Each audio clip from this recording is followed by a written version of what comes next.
Get his book out now.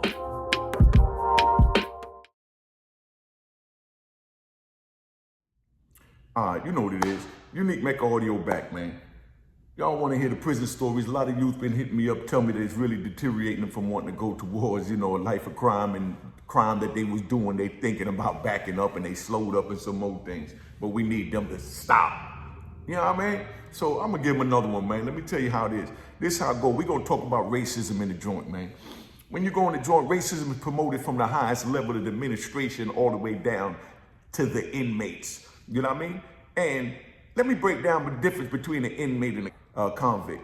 An inmate does what he's told to do, and a convict does what he want to do. You understand what I'm saying? An inmate is someone that got arrested for breaking the law.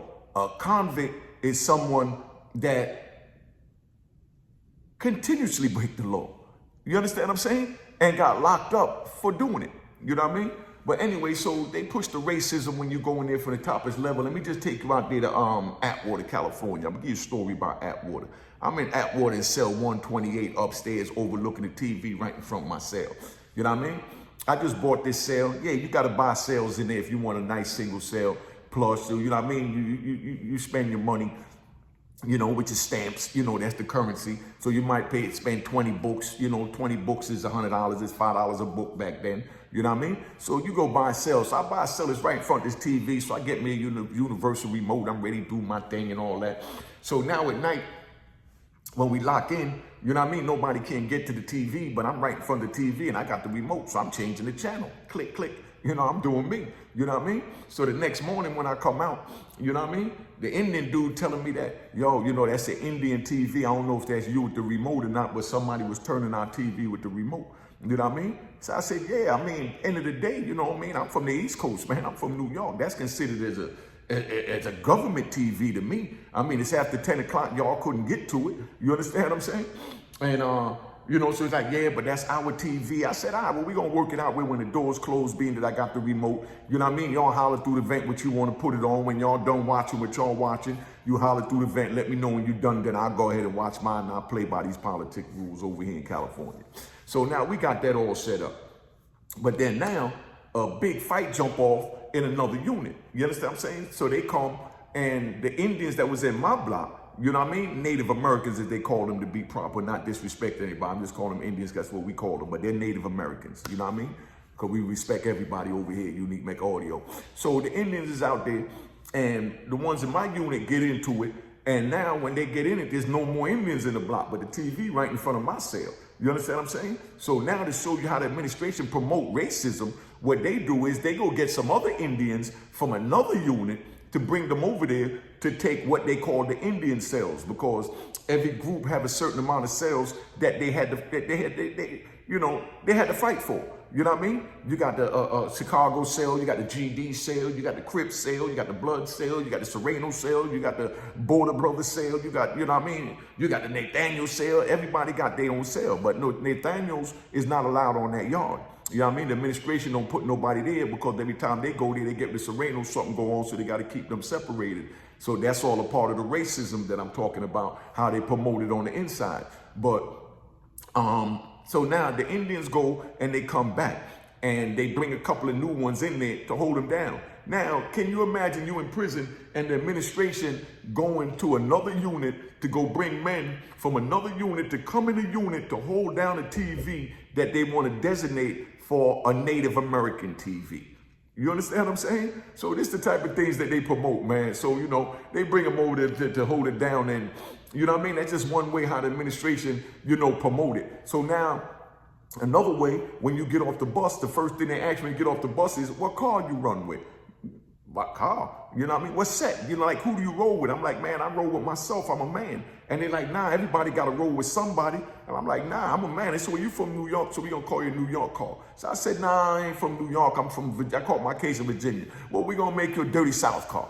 You understand what I'm saying? I'm like, nah. They like, okay, so they just trying to find somewhere to put me. Now, the purpose of finding somewhere to put you in a car is because if something happens on the compound, let's say with the Virginia dudes, they're going to lock up everybody from Virginia. They don't have to lock up all the blacks, you know what I mean? Or go lock down the whole jail. If Virginia get into it amongst themselves, they lock up all the Virginia dudes. If Virginia get into it with, let's say, the GDs, they go lock up the GDs and they lock up the Virginia dudes. But that's how they know who to lock up. So now they're not going to go touch the New York dudes or the Chicago dudes, you know what I mean? Or the Tennessee dudes. All they want is the Virginia dudes and the GDs. So that's how they separate it so they can keep it intact. So whenever you go in there, they always want to put you with something.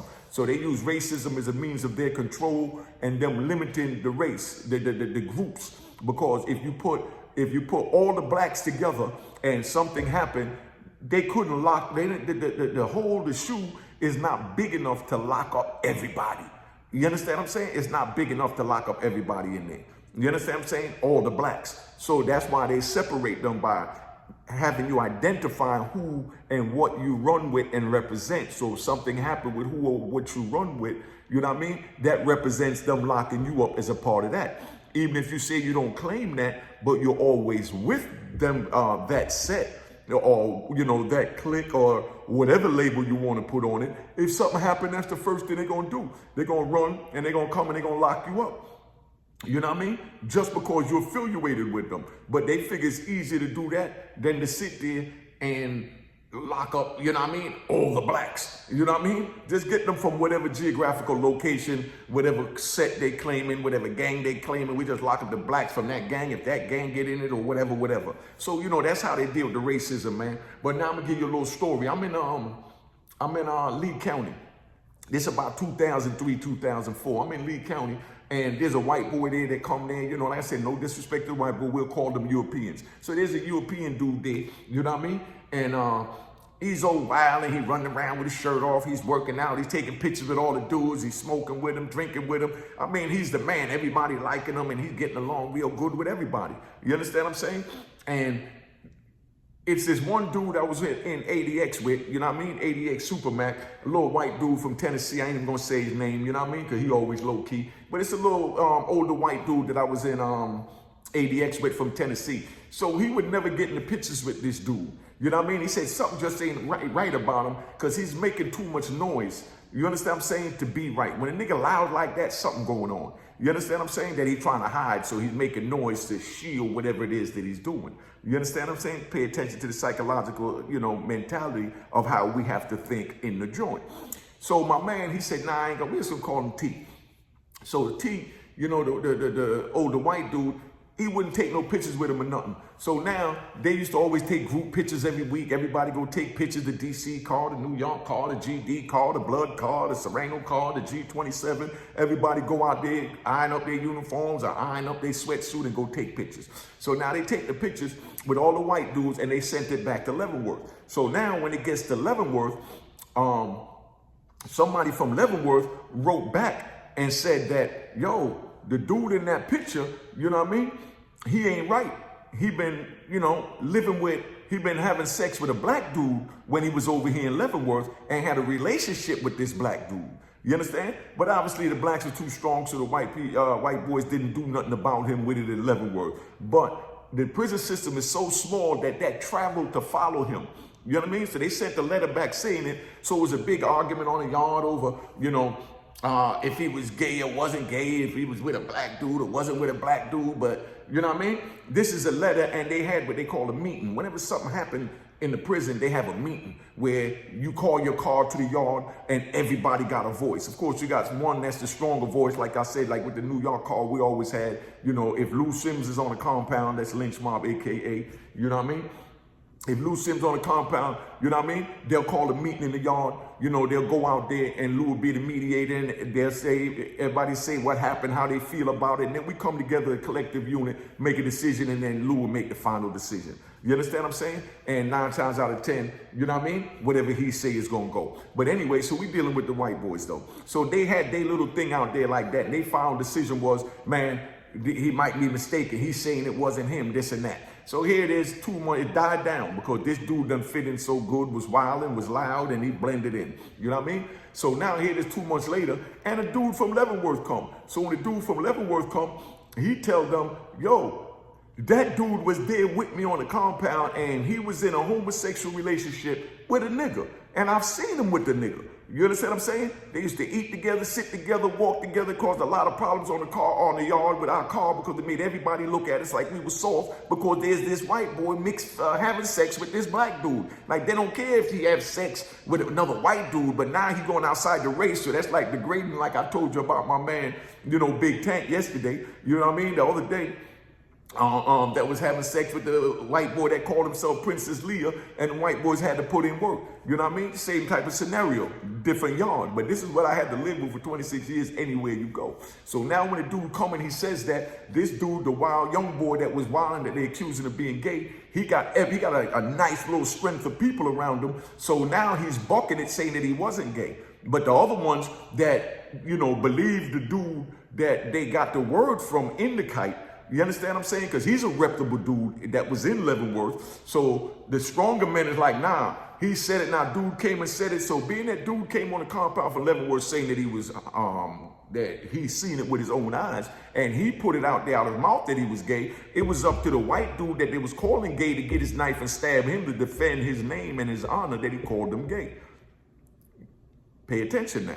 So now, he don't want to do nothing. He running around trying to talk about it and telling his homeboys what happened and this, and they lying on me, they this and that. But now the one that came in and said it was gay, now prison politics says that he have to stab him because he put it out there that he's seen it. You understand what I'm saying? So now he runs up on them, and they in the yard, and the two groups is there. The thorough dudes and then the other dudes, they just gravitated to this dude that was trying to hold him down. So the dude that come from Leavenworth, he rolls up on him and he pulls his knife out and he gets to, fighting with the dude, and then all the other white boys getting in there fighting, and then it's a big fight in the yard because they defended this dude that's accused of being homosexual, because that's their man and they believe him and he ain't no homosexual. But when they get done fighting and all this and the smoke cleared, like 15 white boys got stabbed up. You understand what I'm saying? And then sure enough, the administration now, in order to let the compound out, they come back and they go to the shoe where they got all the white dudes that done been in the fight, the ones that wasn't in the unit, ain't had nothing to do with it, but just got locked up because, like I said earlier, they was affiliated, with these white boys, Now, being that happened, they come and they tell them, look, we want to open the compound back up. We want to put y'all out. It's true. Dude was a homosexual in the other yard. They sent him over here to blend him in, hoping that nobody found out. So, you're fighting for a homosexual, so you might as well leave that alone. Let us open our compound back up and put both of y'all out. You were defending a homosexual. You know what I mean? So, of course, y'all wondering, well, why didn't the administration say that earlier to prevent all this? They didn't say that because they ain't had no way to put them, and they trying to hide the homosexuals and the hot dudes and things like that to let them blend in amongst men, because they trying to turn the whole joint into one big, rat homosexual, no disrespect. You know what I mean? Prison system, because so many people from the street is going in there that's bisexual and whatever they want to call it, bi-curious and whatever names that they put on it, that they know that this is the norm in the world, so they had to try and find somewhere to infiltrate them amongst the men that's within the prison. You understand what I'm saying? So they told them that they was fighting for homosexual and all that, so they opened it up, let it back out. So now when they all come back out and they out there, as soon as they open up the thing, and then they decide to open the yard to let everybody go to the yard, of course, the thorough dudes went and stabbed up all the dudes that was holding down the homosexual dude. You know what I mean? So they ran all of them off, because now they looked at it like, you holding down a homosexual, you a homosexual. You know what I mean? Fuck what the administration said. You a homosexual because you holding down the, a homosexual. So, the other white dudes, they wound up stabbing up all the dudes that was down with the bull after they done healed up. They done came out and they supposed to let it go. But now, let me let you know something. When you in the prison and you give your word on anything, it's the same thing like the code on the street. Your word is your bond, and you give your life before you let your word fail. Of course, that's our 5% lessons as well. But all races and all geographical locations and ethnicities use that. If you say something out your mouth, you have to stand on it. You know what I mean? No one could control your tongue but you. They can lock you up, do what they want to do, but only you control what come out your mouth. You understand what I'm saying? So if you tell the administration nothing is going to happen, you don't violate that word. And if the administration tell you that they're going to do something, they 9 times out of 10 gonna do it unless it's an administration that don't really know how the prison politics work, and they lying to dudes, and that always cause somebody getting hurt. You know what I mean? Which is stab, bloodshed.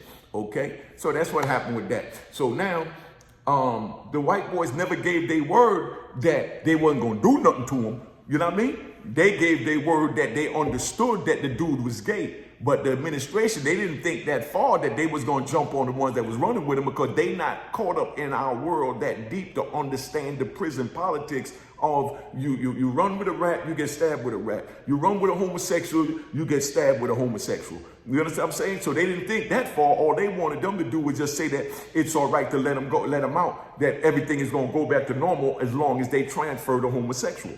So when they let them out, all do it ran the homosexual, they stabbed them up. You know what I mean? So, you know, guilty by association. So that's how that one go, man. But, you know, they push that racism hard, man. That's it for now. This 15 minutes. I don't want to talk too long on this. I just want to give y'all a little jewel on it so you understand. But it's like crazy because they really promote this. You know what I mean? But I say all this to say that I'm talking to the youth. Don't get involved in crime. If you're doing crime, back up from it, because you'll wind up in this crazy world that I've had to survive 26 years in to deal with these crazy politics. They went as far as taking the pre-sentence report, which is considered a PSI, which is what they write down, everything they need to give your judge to sentence you. Your prosecutor write down all the bad things you did, and your lawyer got to object to whatever it is, and because that's what raised your time or whatever. Then you go in front of the judge, you argue it, and they see exactly what happened in that PSI. So the administration took the PSI out the system, so that when they take it out the system, that means that nobody knows who's telling. Because the first thing you got to show when you go into the on any compound, you know, when I started the bid, was your PSI. So your PSI tells everything you did. So you can say you ain't rap, you ain't do this, you ain't do that, you ain't got no child molestation, they lying on you, whatever you want to say. But, you know, that PSI is going to have everything in it, because they're going to have your criminal history, your sexual history, you know what I mean, your history and everything in that PSI. So the BOP, Federal Bureau of Prison, they took all the PSIs out from the inmates and told us we wasn't allowed to get it, that if we needed our PSI to fight our case, we had to write our lawyer, have our lawyer send a letter, and then put a stamp on the envelope, put the PSI in the envelope in front of the case manager, who makes a copy in front of you, then put it back in your file, and then mail it out to your lawyer. But you can't have possession. They did that so that the hot dudes now, the rat dudes that's coming in, you know what I mean, that we can't pressure them to see this paperwork to see if they hot or not. So now we just got to go off their words and how slick they talk. You understand what I'm saying? But that's what they did. They took all the PSIs out the system, and they stopped us from traveling with our PSI so that we couldn't pressure each other to present our PSI. You understand? But they got computers now in there, because everything will turn to the computer age. So being that they got the computers and turn to the computer age, you got inmates that'll take somebody's name or go in there and just spend all day putting in everybody's name. Unique, you know, John Williams, Kenny Jones, Bobby Jojo, you know what I mean? And it'll show everything from their case. You know what I mean? Whatever appeal they filed, well, it'll show all the appeals they filed or whatever, and wherever their name is mentioned in another case. So that's how we still track down to see who's hot on the paperwork. But right now, what they using to check if you're hot in the paperwork is the sentencing transcript, because the sentencing transcript don't lie. That's when the judge said, I'm going to give you this amount of time because you ain't talk. I'm going to give you this amount of time because you did talk. And you told on this, you help with that, and that's where we at with that. So, you know, just giving you one real quick one, man. So that's racism and how this prison system works and how it flipped over to them taking the PSIs out. And I'm going to give a whole nother drawing on the PSI. I just want to give y'all something real quick to let you know what time it is. So I'm getting ready to tune out, man. Unique Mecca Audio, man. Have a blessed day. And youngins, stay away from life of crime. It's not worth it. I'm telling you, it wasn't worth it. I made it to the top of the food chain and had to do 26 years sitting in the federal prison. I did 5 years in a cell the size of your bathroom. We only came out for 1 hour a day for 5 days a week. If you want that for yourself, you keep doing what you're doing. But I'm telling you that I don't want that no more, and I don't want that for you. That's why I'm giving you these stories, so you see how crazy this world is. You know what I mean? You heard the one about the dude that went out to Atwater with me from West Virginia, clean-cut white boy. The next thing you know, he got his head cut off and all of that. Tattoos all on his head, because he had to affiliate with something. He had to claim something. If you ain't got a name, you know what I mean? If you ain't got a name you know, from the street. When you go in there, you got to show your paperwork, you got to do this, you got to do that, and you know, they get affiliated. They have to join the car. 98% of the people that come in there that don't have a name, they wind up having to go to some car group or something in order to join something to get that protection. You understand what I'm saying? Because we know strength rather than numbers. I'm out. All right, so God bless you. Stay away from crime. Don't get involved in it. And know these stories is just for educational purpose, motivational purpose, and to prevent you from going down the wrong path so you don't wind up having to go through what I went through because nobody told me not to, you know, what was going on, so I didn't know not to do it. I thought it was sweet, I could handle it, but when I went in all these rules and shit, it's, oh my God, let me get up out of here. Cheers, cheers, toast the crime, toast the crime, the crime, the crime, the crime.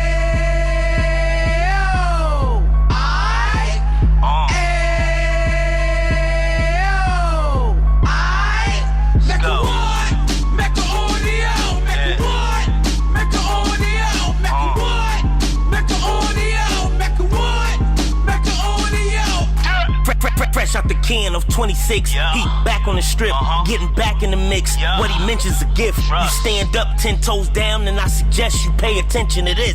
Real. Take a little gully posse and put it in Harlem. He cut from the bottom, came up from the bottom. Drop the book, you should go and get it. The Instagram page and the YouTube, you could go and visit.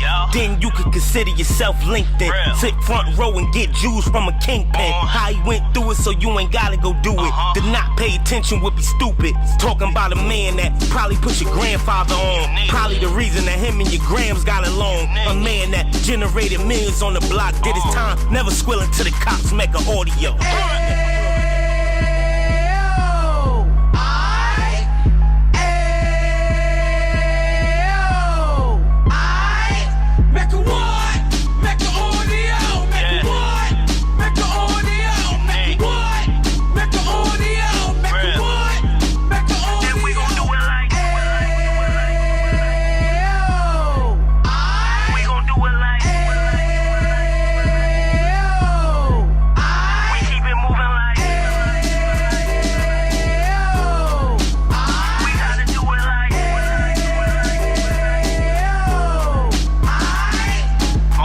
Get it live like 2 G's in the 90s. Drop top beamer so shiny. I let shorty go, she was whining.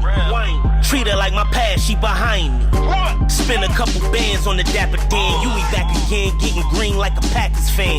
No cap, it's a roaring uptown. Baby horn uptown, Dominican bust downs. Now we on the positive, we got a lot to give. Now he trying to stop the kids from being inoperative. So take heed, homie, lend an ear. He started in uptown, he gon' finish dead. But now it ain't about selling drugs, buying cars. It's about buying property to make the community ours. So we can give back to the youth them. Cause they the truth them. And bless up to all the road men.